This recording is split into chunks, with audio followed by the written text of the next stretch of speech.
I Hate Politics is a podcast about a human activity we love to hate. I am Sunil Dasgupta. Montgomery County Public Schools is on the verge of a major reorganization of its high school specialty academic programs. The various magnet programs like Blair and Poolsville High School Science and Math, the Visual Arts Center at Einstein High School, the Richard Montgomery High School IB. They are all set to end as county-wide magnets and instead will serve students from their designated regions. As well as the engineering pathway, Project Lead the Way, the early childhood development, the teaching, leadership, public service, and social justice programs, and the regional IB programs at Springbrook, Watkins Mill, and other high schools. These changes are also tied to the several boundary changes, also on the anvil, as MCPS opens new schools and expands student capacity in others. Superintendent Thomas Taylor has said that the goal of the academic program changes is to ensure that all students, regardless of their zip code, have access to high-quality enriched programming. But how is this going to happen? I asked Rebecca Kushmiter and Audra Dove, MCPS parent volunteers, sometime PTA officials, and now members of the Opportunity Design Team MCPS created to include community input about what's really going on. Both Dove and Kushmiter are quick to point out that they speak here in their individual capacities. Sensitivities are running high on both sides. The MCPS team leading the effort has complained that they feel attacked. But Kushmiter and Dove are not the ones to stand in for wallpaper, while MCPS says that they took into account community input. Stay with us.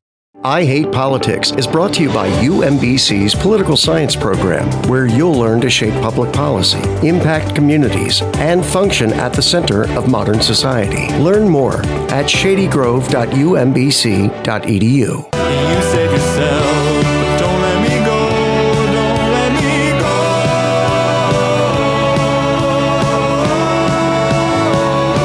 I Hate Politics is a podcast about our neighborhoods, workplaces, schools and streets, and our local governments as they function in diverse and democratic societies. This means our politics are messy, dirty, sometimes corrupt, with often self-serving politicians. But no matter how much we may hate politics, we are never exempt from it, even when we refuse to participate. In fact, the purpose of politics is to keep society functioning, precisely when we don't agree with each other, like now. Music for this episode comes from Drew Pictures and the Lead Extras, an indie pop rock band based in Rockville, Maryland. Andrew Glore on vocals and keys, Brian Wolf on guitar, and Josh Wilson on drums. The songs come from their album Cats on Santorini. You can find their music at drewpicturesmusic.com.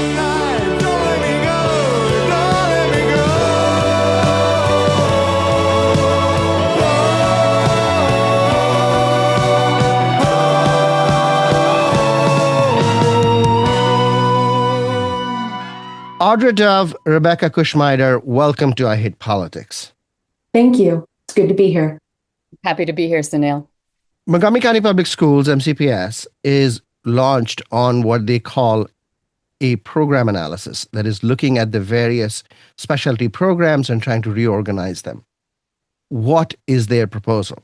What the Opportunity Design Team was tasked with doing was looking at our existing programs and trying to come up with a core set of good, cool, awesome, everybody wants them programs, and to proliferate them so there's better geographic access to all of these academic pathways. The way that MCPS wants to do that distribution is by creating 6 regions across the county of 4 to 5 high schools apiece, and each region would offer this suite of academic programs, and students from those regional high schools would be eligible to apply to the programs in their region. There would be no more countywide programs. So you wouldn't be a Poolsville student applying to Richard Montgomery. You wouldn't be a Damascus student applying to Poolsville. You'd be applying to the version of that program that is now closer to your actual physical home. What are the different categories or programs that they would have in each region? 5 major themes: health and medical sciences, STEM, engineering, computer sciences, leadership and public service and education, art, design, performing arts and communication, humanities, language, and IB programming. And it's turned into 14 pathways. Some would be criteria-based programs, some would be interest-based programs, but they are talking about putting up 14 magnets in every region. What that would look like within, let's say, the health and biomedical sciences, there would be 3 pathways that you could take. And perhaps one of those pathways, as I understand it, would be interest-based. Perhaps another pathway might be criteria-based, where you would have to reach certain thresholds. Each of these core 5, and maybe it's going to be 6, would have multiple pathways. And it's not been made clear, but my assumption is that that is, by creating those pathways, you're also affording sort of on and off ramps. So right now, for many of their programs, you have to access right in 9th grade. Other programs you don't. Other programs, maybe it's, 11th grade or what have you. And this regional model is supposed to offer more flexibility and more options. But they haven't described what any of the application processes would be at any of the junctures within the programs. So there's, would they be coming to everyone at the end of 10th grade and saying, all right, if you want to change magnets, this is your opportunity, or anything like that? That is completely undefined. So if I count correctly, there will be 30 magnets across the county and 84 pathways. Yes, they will be individual. And each one would have an individual application process as we understand it now. How many magnets do they have that they're going to translate that into 30 across the county and 84 pathways? All of these exist in some iteration. The point is they're disparate. One school may have a pharmaceutical technician certificate program. I didn't even know MCPS had that until 2 days ago, but it might just be a few schools. And it might just be available to students who are local to that school. And there may not even be a criteria in order to have access to it. When they did the asset map, it's what do we have and where is it? And that seemed to inform how they crafted the regions. The flip side of the asset map is that for some of these magnet programs, for example, education, we have either early childhood development or Teacher Academy of Maryland pathways in 22 of the 25 high schools. I have no idea why they think they need magnets for education pathways when nearly every student in MCPS can already access those pathways. The engineering magnet that they're talking about putting up, we have a couple of criteria-based engineering magnets. The one at Wheaton comes to mind. I can't remember where the other one is, but they use a curriculum called Project Lead the Way Engineering. That's in 13 schools, and over 4,000 students are currently taking that program. They're offering to put up an engineering magnet in Region 1 at Blair, but it already exists with high enrollment at 2 of the other Region 1 schools. I don't know where they think the demand is going to come from for a magnet program when 2/5 of the students already have access to it in their home school. Like, why would you take a bus from Whitman to Blair when you could take the same classes at your home school? I don't know what enhancements they intend to put on to make these existing programs attractive enough to put students on a bus. I wanted to just back up real quick. I think there are lots of people in our county who, when they hear magnet, they think of like the criteria-based countywide type programs. Some may be interest-based, which would subsequently be lottery-based depending on the level of interest. Up County can tell you we don't have a VAC program. That's over at Einstein. It's a visual arts center and it is nationally renowned. And then the middle school ones, obviously, right? That's been a longstanding issue with Argyle, Parkland, and Loiterman. They've offered middle school programs in performing arts, aerospace, and computer science design. And again, for up-county students, there's no transportation. Now, as this is all happening, MCPS is also embarked on changing school boundaries because they are building new schools, renovating, expanding old ones. What is the connection between those two things, and is there an overlap? I believe they are inextricably tied. I don't think you have one without the other, actually. What I am discovering in my analysis is that they are not collating the proposed changes from the two programs to make sure they make sense. Blair, in particular, where the goal of the boundary study was to reduce crowding at schools that are severely oversubscribed. Blair is at, I think, 113, 120% of capacity, accounting for the first set of proposed maps and the first set of proposed programs that they would put into Blair. Blair's numbers will not shift downward. They will have something like, I think it's an 8 or 9% drop in their population, which still leaves them over capacity. At the same time, BCC will be gaining a lot of students, and they will go from being just under capacity currently to over capacity in this new model. The program study is undermining the goals of the boundary study, and the program study is not taking into account the necessary effects of the boundary study as they think about where students should move throughout the county. I know you've said that Einstein's going to lose people. The building capacity at Einstein is 1,660 students. Enrollment in 2024 was 1,991 students. So Einstein is at about 120 something capacity. The boundary changes that have been proposed will drop Einstein's student body between 400 and 600 students. Those students will be rearticulated to either Northwood or BCC. And that will put us at between 70 and 90% capacity, depending on what the final number is. However, I've also been doing math to look at how program inflow and outflow will further affect the schools in Region 1. And what I have discovered is that the magnets that they are, programs they're proposing for Einstein are actually probably going to be very low enrollment and also very low interest. And we are going to lose more students than we gain as the magnet movements happen. And Einstein could be sitting at as low as 1,350 students. Explain what changes as a consequence. Staffing is based on student enrollment numbers. So we would lose staff. MCPS keeps saying, oh, your local programs can continue as long as there's sufficient interest in enrollment in them. But you can't have sufficient interest in enrollment in local programs like our Visual and Performing Arts Academy, like our local IB diploma program. You can't expect sufficient enrollment in those programs when you have lost 30% of your student body. Let's look at Region 6. Region 6 includes Clarksburg, Poolesville, Northwest, Quince Orchard, and Seneca Valley.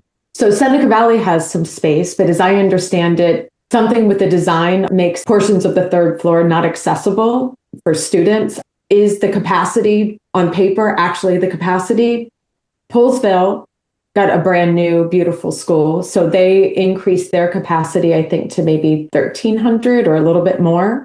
Clarksburg has been over capacity, I think, since it opened. There's a portion of Clarksburg students who actually go to Damascus High School. The expansion of Damascus has been put on hold, right? Right. So it's still unclear how that overcapacity is going to be relieved. If Poolesville is going to have a interest-based humanities program as opposed to criteria-based, they will keep the STEM program, that will remain criteria-based. But if those are going to be two of the programs at Poolesville, students are still going to clamor to go to Poolesville, regardless of whether humanities is criteria-based or not, because of the reputation that Poolesville has had over the past 20 years. Moving into 6 regions, how does that help us operationally? Because it seems like this is really the underlying motivator for all of it is operational efficiency and equity. MCPS put up a slide at one of the presentations showing where students come from to the existing magnets, and the Richard Montgomery IB program, which obviously is the largest program in the county and receives the most applications, but the bulk of their students are from Richard Montgomery itself, from Churchill, and from Wooten. That will now be a regional program, isolated with eligibility isolated to Region 4 students, which will be Richard Montgomery, Churchill, Wooten, and Rockville. They basically handed over the Richard Montgomery program to the wealthiest students. They're getting the legacy IB magnet. And Rockville has a local IB program. If they start applying algorithms and saying, well, you're prioritized for magnets if you don't have it at home, that could eliminate Rockville students from the bulk of the seats at Richard Montgomery. They're this is concentrating some of the best programs in the county in the hands of the most well-resourced students. In any given region, how are we going to make sure that the seats that are available are proportionate? Region 1, you have Blair. Arguably, Blair will continue to keep the SMACS magnet, right? Science, math, and computer science. The seats likely will not increase. No, they'll decrease because it'll go from a countywide to a regional. For argument's sake, they will stay the same or they will decrease, right? They are not going to likely increase. In that scenario, the theory, I believe, is that, okay, but now more kids will have access to it because you've made the pie smaller. You've kept the seats the same, but you've made the pool of kids who can apply to that smaller. So therefore, there's going to be more opportunity. But the bigger concern here is that how do we know in each region that there's going to be interest for all of these programs that they're offering? I mean, are we actually saying that all of these regions, it's going to be cookie cutter and the same number of kids are going to be interested in biomedical as they are in SMACS or as they are in humanities or, engineering? I actually just asked Angela McLean, who's one of the administrative leads on this out of MCPS. She's the executive director of teaching and learning, I believe is her title. I asked her, how are you going to be determining numbers? Because I was trying to do all these calculations. And she said, well, that's going to be fluid. We're going to be, deciding according to what we think demand is going to be and proportional to size of region. Because some regions have 10 or 11,000 students and others have 8 or 9,000 students. So that's different. And if we're talking proportional to demand in 2024, 2,000 students applied to the 4 criteria-based IB programs, Richard Montgomery, Watkins Mill, Springbrook, and Kennedy. If you're going to try and create magnet seats, IB seats, proportional to that demand, you would need to have 1,200 seat programs in all 6 regions. We're not doing that. That is just not possible because that's 2,000 students from a single grade applying for, 100 seats per year worth of admissions. They can't make this commensurate with demand for the highest demand programs because then you'd be having to create 8,000 IB seats. And, and like I said about some of these other programs, I don't think there's any demand at all. And MCPS didn't go into communities, didn't talk to principals, to curriculum specialists, to program coordinators. They didn't talk to these people while they were developing this whole pathway. They just showed up in meetings in the past few weeks saying, this is what we think we want to do. And as principals have reacted, they're trying to kind of backfill some of the problems. I talked to some folks that started in Blair in 1983, and they said that their selection of teachers was very, very rigorous. For 84 different pathways, it's a hard thing to do. And even if you were able to do it, are you not going to then cannibalize the homeschool? Probably. And I'm not actually convinced that they care about creating excellence or rigor in some of these programs. I think they are using existing elective catalogs and trying to call something a magnet, and they don't intend to put anything extra on it. I think they're going to try and create the rigor and excellence in STEM programs, and I think they're going to try and do it maybe for the medical science and definitely for the IB programs, but I think the rest of these are just this menu of choices that they're going to slap an application process on some elective courses and pretend it's a special program.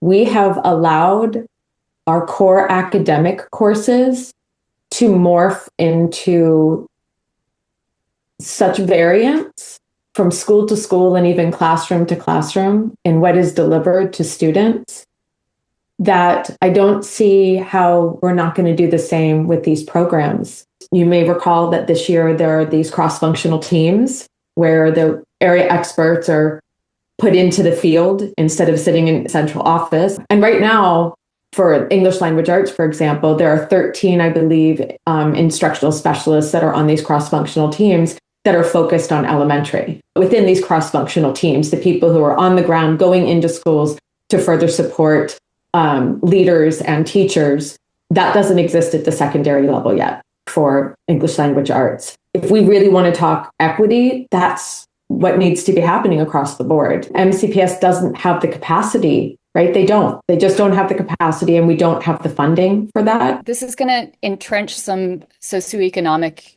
inequalities that we have throughout the county.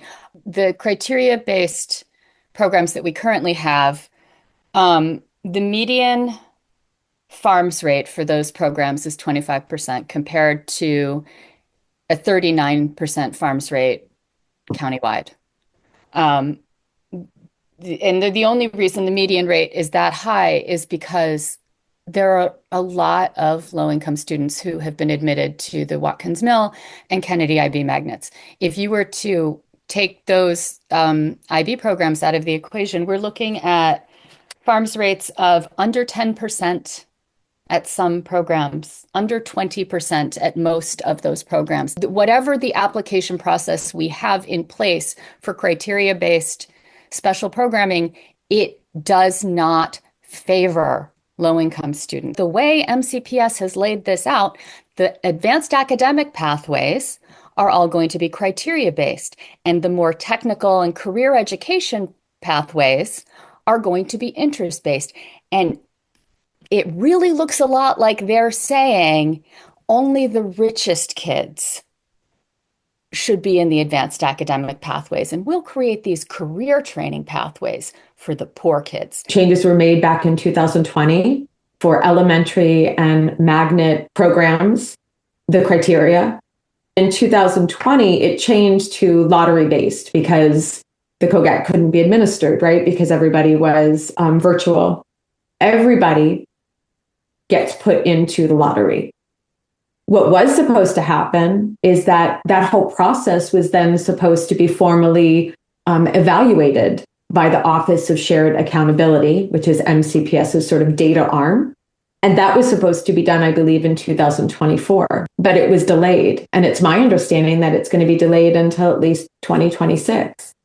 So if we're moving now into more high school programs and all of these different pathways, some of which will be interest-based, some of which will be criteria-based, shouldn't it be incumbent upon us to understand what some of our very important changes to admissions at the elementary and middle school, how that has played out? Not just who has been selected to be in the lottery, but who has actually then been chosen from the lottery and then chosen to attend these programs.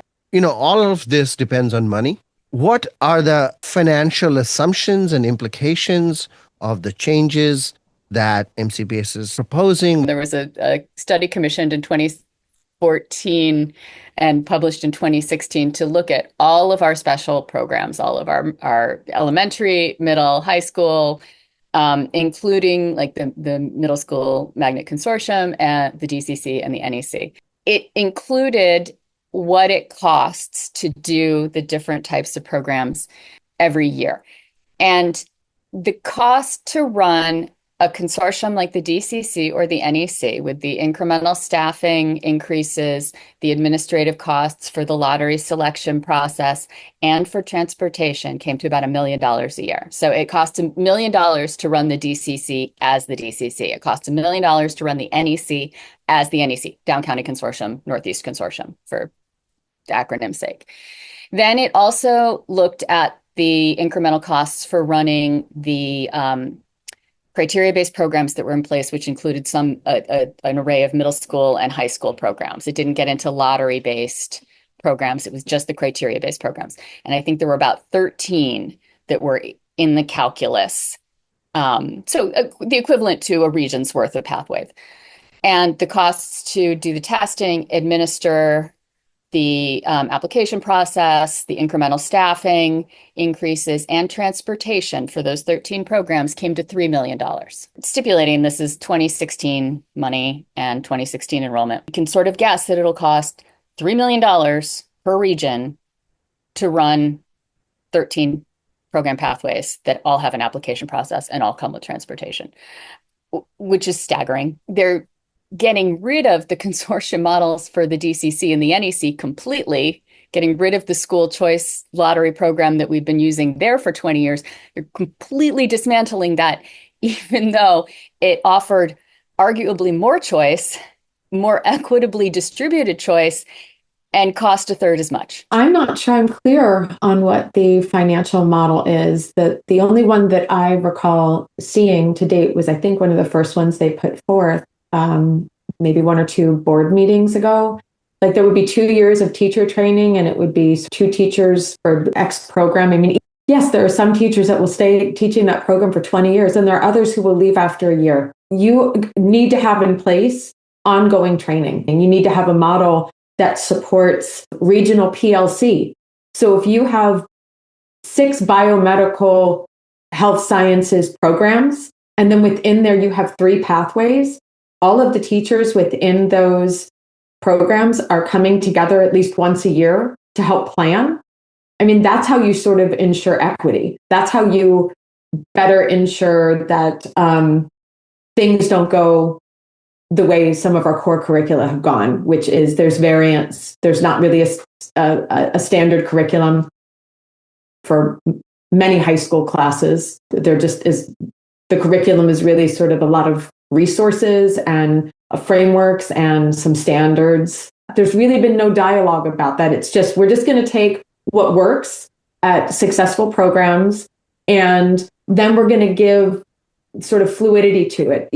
Each region can sort of make it their own. Well, some regions are going to have a lot more resources than other regions to do that, or they're going to have more involved communities because the makeup of the community than others. And all of that plays a role. Some regions are going to have access to education foundation money.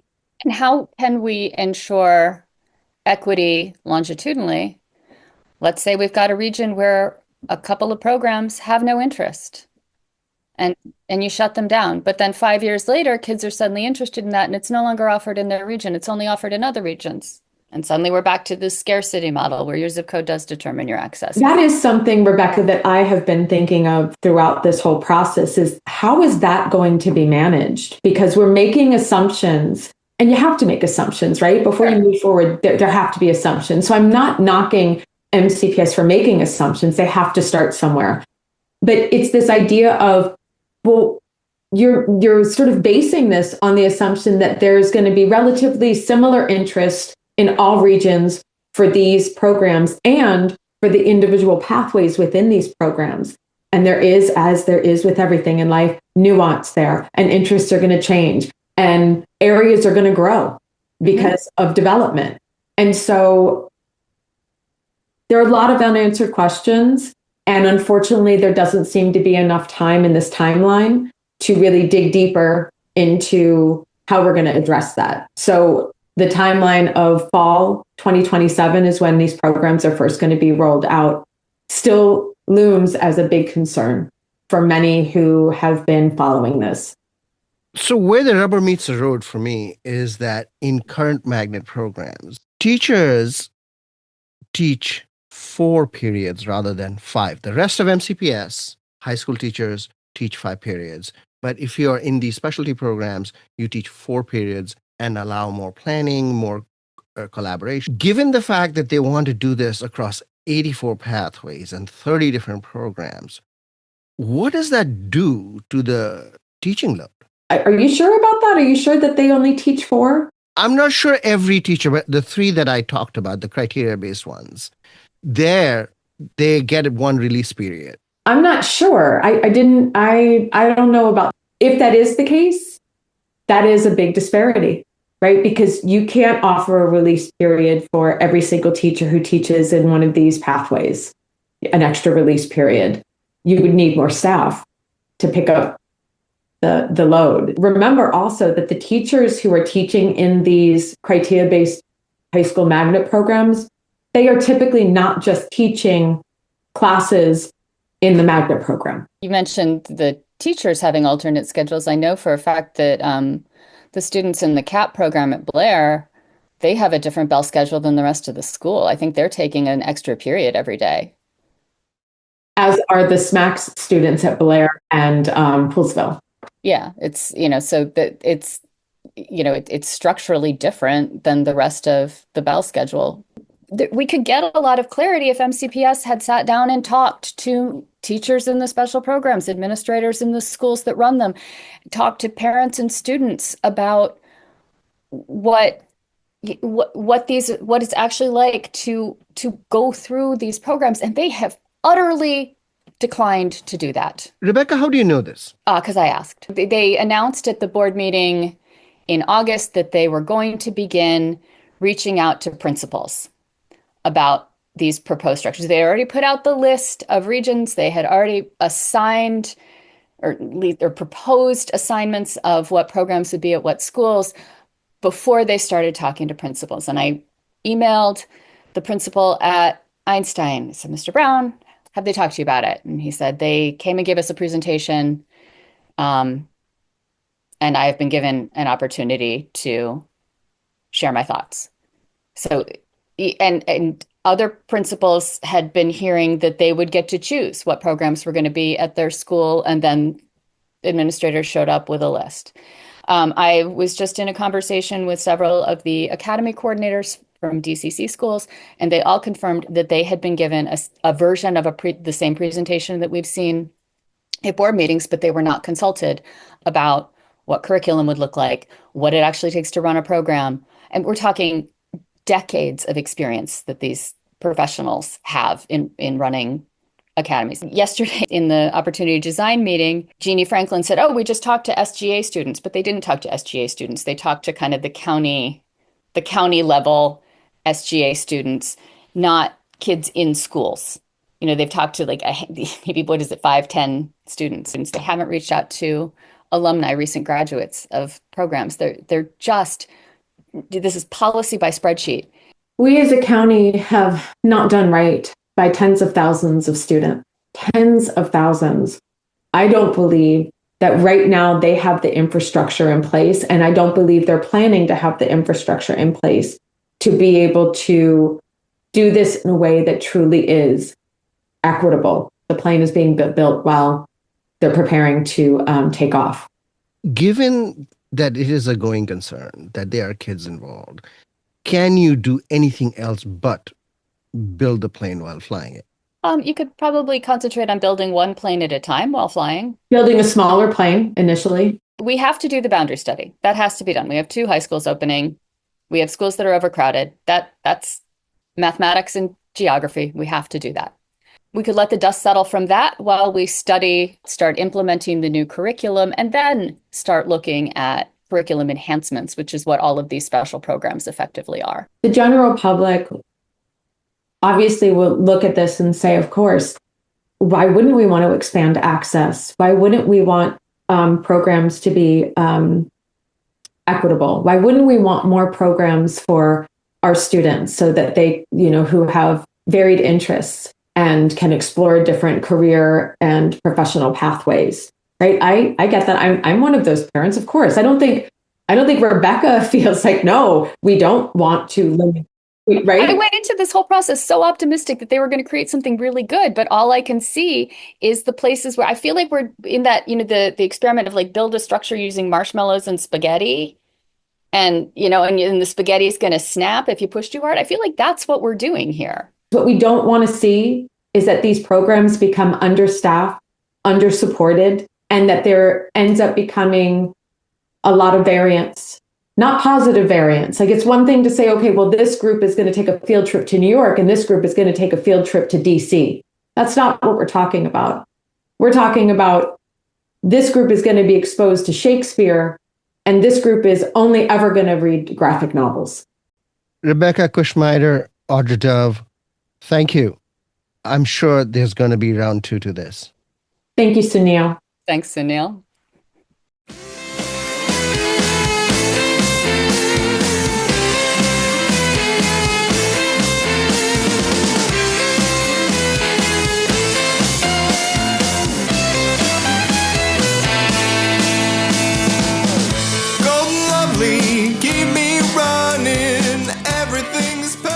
That's all for this episode of I Hate Politics, where we aim to stem the decline in local news by working with community voices. Don't forget to tune in to our Tuesday morning news analysis. I Hate Politics is produced by me, Sunil Dasgupta, with support from the University of Maryland, Baltimore County. I direct UMBC's political science program at the universities at Shady Grove in Montgomery County, where, among other things, we explore and learn about politics, government, and society close to home. Music for this episode comes from Drew Pictures and the Lead Extras, an indie pop rock band based in Rockville, Maryland. Andrew Glore on vocals and keys, Brian Wolf on guitar, and Josh Wilson on drums. The songs come from their album Cats on Santorini. You can find their music at drewpicturesmusic.com. If you want to share your music on the show or know someone else who might want to, please email us at producer@ihppod.org.